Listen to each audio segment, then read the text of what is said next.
Today, brothers and sisters, we want to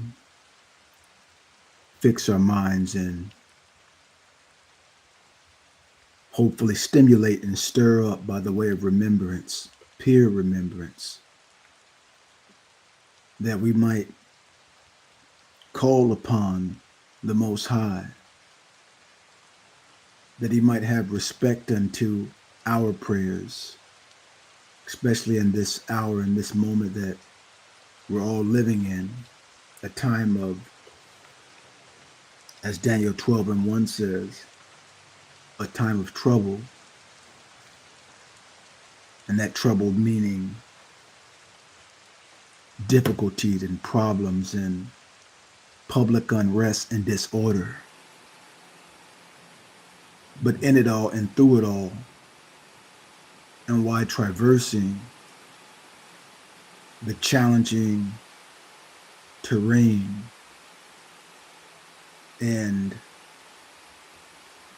keeping our feet on solid ground in the midst of the storm, having our minds set upon the Most High, that He might give us the peace that surpasses all understanding. The realization is that we were instructed, those of us that remnant, that we were instructed that in our cry, to cry for judgment. Now we know that the Most High, time and time again, has dealt very patiently, long-suffering, and merciful unto Israel. The book of 2 Kings, chapter 17, verses 18 through 20, tells of a time when the Most High was very angry at Israel and removed them because they passed their sons and daughters through the fire, and they used divination and enchantments, and they sold themselves to do evil in the sight of the Most High to provoke Him to anger. But we're living in a time right now, a time that's so heightened that it's much of the same thing during these last days. And the Most High, because of his compassion and His promise and the covenant that He made with our forefathers, He said, though Israel will be brought low, it is not possible to utterly destroy them. And a remnant would always turn back to Him from amongst all the places where He has allowed them to be scattered to. So it's a time of deliverance, a time of a very serious time. And I'd like to remind us how Elijah himself was the Most High's holy prophet that He had sent. And when He sent him unto Israel, remember that he prayed to the Most High, right? When he prayed to the Most High, he was a prophet who actually prayed for the fire to fall on the altar of Mount Carmel, and he was amongst, if you will, amongst the 450 false prophets of Baal. And he wasn't with them. He was the Most High set apart holy prophet. And he came to turn the people back to the Most High because they were under the divination. They were under the strong delusion, much in the same way that people are in these end times.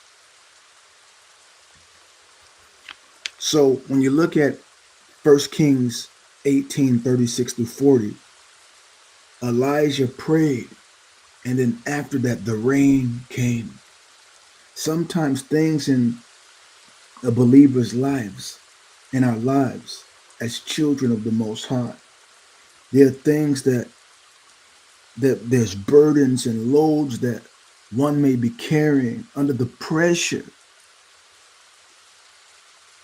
of all the things, the responsibilities, and the day-to-day dealings living in a fallen world.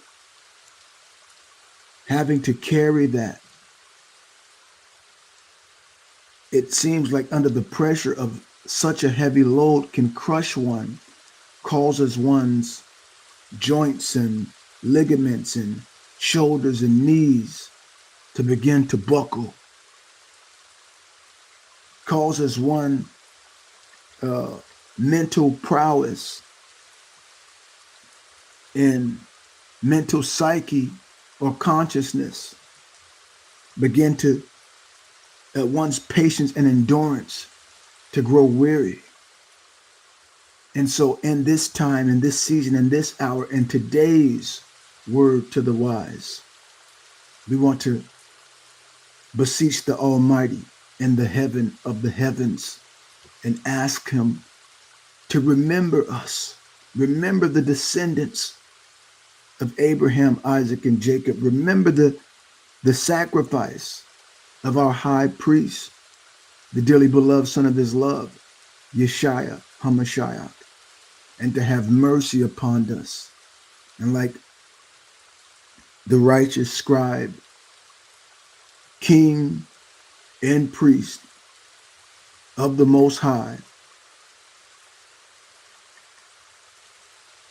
that he would remember our prayers as we cry out unto him, as we were instructed to ask him for justice. And justice is his righteous judgment to reward his saints and to deliver the oppressed and the afflicted and the widow.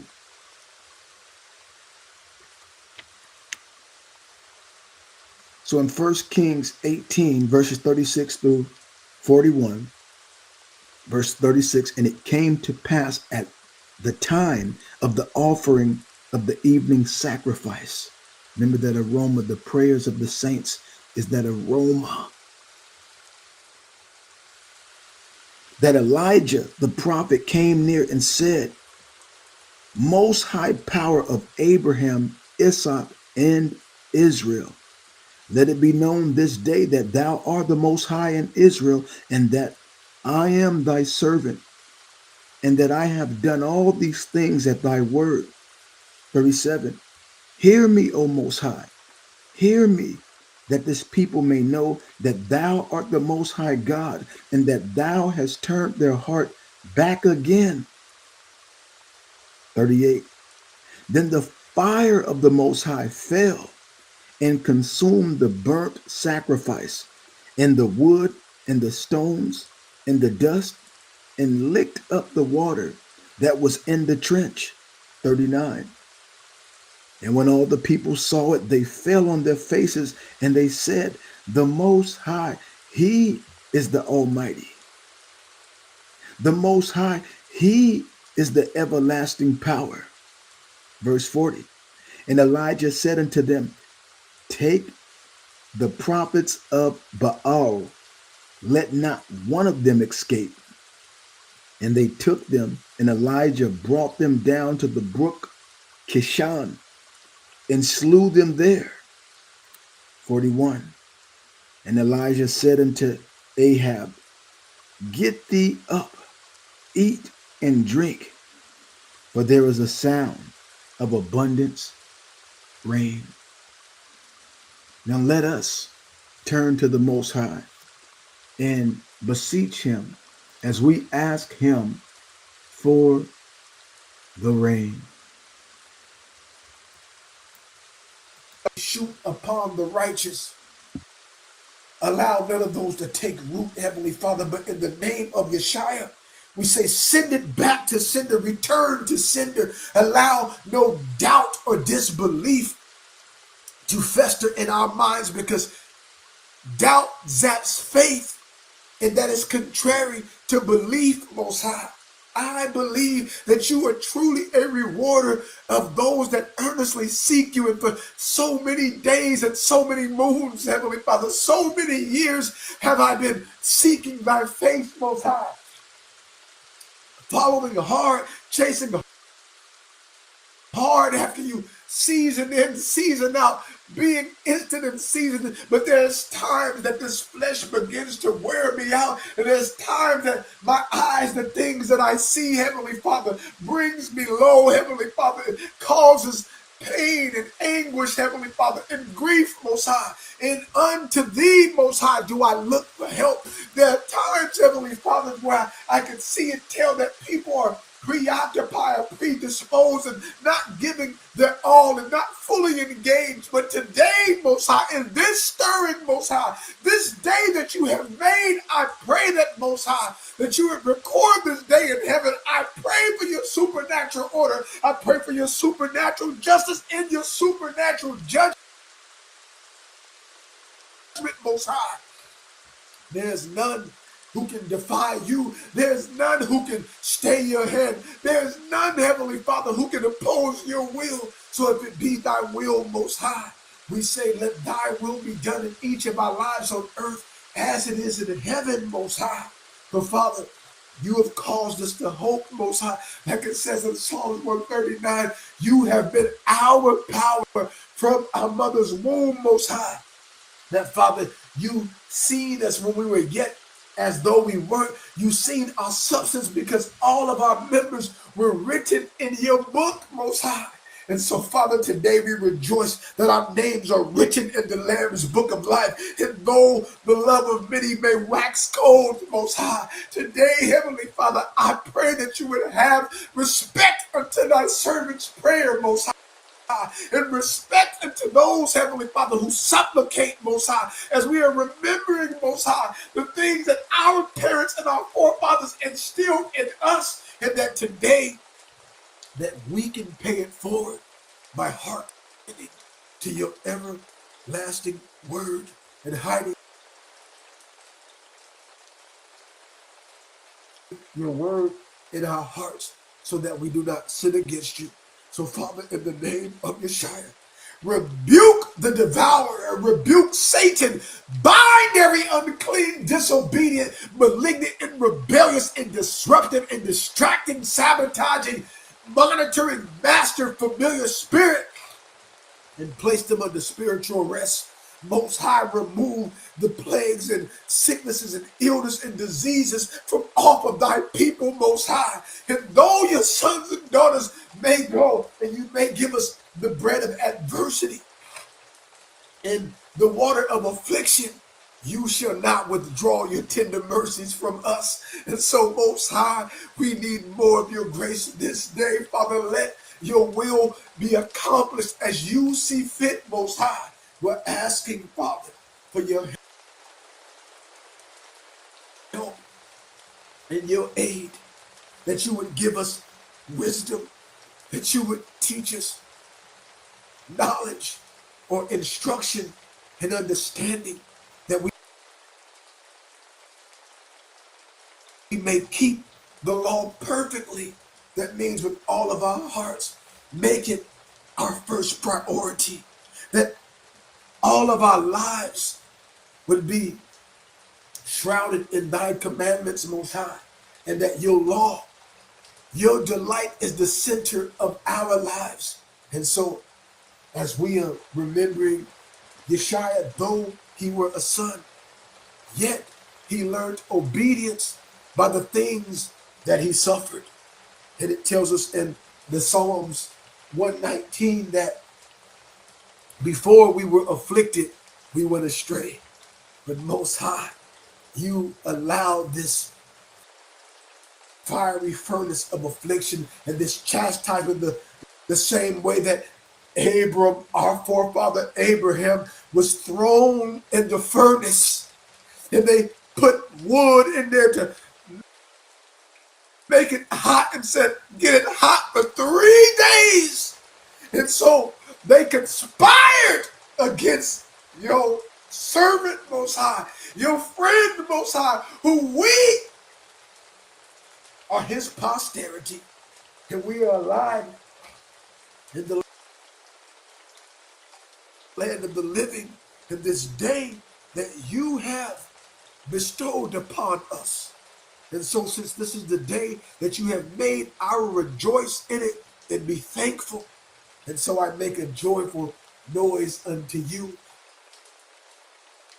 when I see the brethren and sisters in attendance, when I think that all these thoughts that you have placed in my mind and to use me as a conduit, Heavenly Father, to by the way of stirring up through our remembrance, stirring up in our pure minds. Though we once knew this, allow us, though we be established in this current faith, and we knew this, how you, Most High, after delivering the children of Israel out of Egypt, destroyed them that believed not. And to believe means to obey. And that was the most important thing that Abraham told not only his father, but he told that wicked king. He said, "Woe, O king! Art thou so foolish that you would teach your subjects wickedness and vanity and not following the true living God, to follow and worship and bow down to lifeless idols?" So, Father, hear us and behold us from your heavenly kingdom and your heavenly throne. And Most High, allow our prayers to ascend. Allow this prayer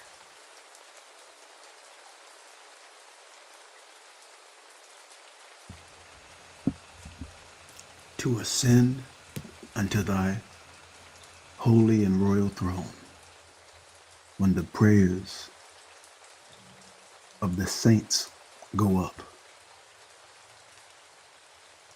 the rain comes down. And all of the Father's children say, Amen. So be it. Glory to Ahia. Send down